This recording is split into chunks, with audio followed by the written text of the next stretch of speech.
रिक्षा चालक तुपाशी, मालवाहतूक चालक उपाशी. इचलकरंजी शहर तथा परिसरामध्ये आठवड्यातून 4 वेळा आठवडी बाजार भरला जातो.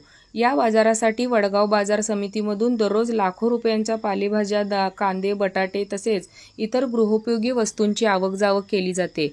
या पालेभाज्यांच्या आवक-जावकतेसाठी प्रामुख्याने मालवाहतूक गाडीचा वापर न करता येथील व्यापारी हे 3 चाकी पॅसेंजर वाहतूक करणाऱ्या रिक्षांचा वापर मोठ्या प्रमाणात करतात. यामुळे शहरातील तथा वडगाव बाजार समिती परिसरातील मालवाहतूकधारक यांना कामे नसल्याने मालवाहतूक धारकातून तीव्र संताप व्यक्त होत आहे.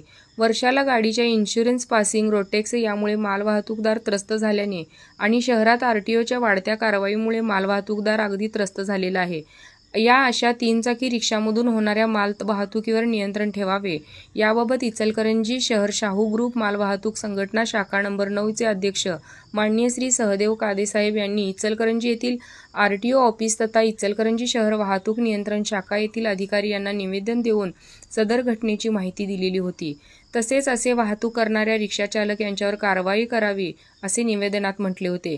जर 3 चाकी पॅसेंजर रिक्षामधून सर्रास मालवाहतूक करणाऱ्या वाहनांवर कारवाई करणार नसाल तर इचलकरंजी शहरातील कोणत्याही मालवाहतूकधारक आपल्या गाडीचे इन्शुरन्स, री-पासिंग, रोड टॅक्स भरणार नाही असाही इशारा इचलकरंजी शहर शाहू ग्रुप मालवाहतूक संघटनेचे अध्यक्ष माननीय श्री प्रकाश लोखंडे साहेब यांनी दिला होता. तरी देखील इचलकरंजीतील आरटीओ अधिकारी आणि शहर नियंत्रण शाखेचे ट्रॅफिक पोलीस अधिकारी यांच्याकडून 3 चाकी रिक्षांमधून मालवाहतूक करणाऱ्यांवर कोणत्याही प्रकारची कारवाई झालेली अद्यापही दिसून आलेली नाही. याउलट 3 चाकी रिक्षामधून मालवाहतुकीचे प्रमाण मोठ्या प्रमाणात सुरू असलेले सरळ दिसत आहे. यातून रिक्षाचालक तुपासी आणि मालवाहतूक चालक उपाशी ही स्पष्ट भूमिका दिसून येत आहे. तरी इचलकरंजी शहर तथा परिसरातून सुरू असलेल्या रिक्षामधून मालवाहतूक करणाऱ्यांवर कायदेशीर दंडात्मक कारवाई करून हा व्यवसाय थांबवावा आणि मालवाहतूकधारकांना न्याय मिळवून द्यावा अशी मागणी मालवाहतूकधारक यांच्यातून होत आहे.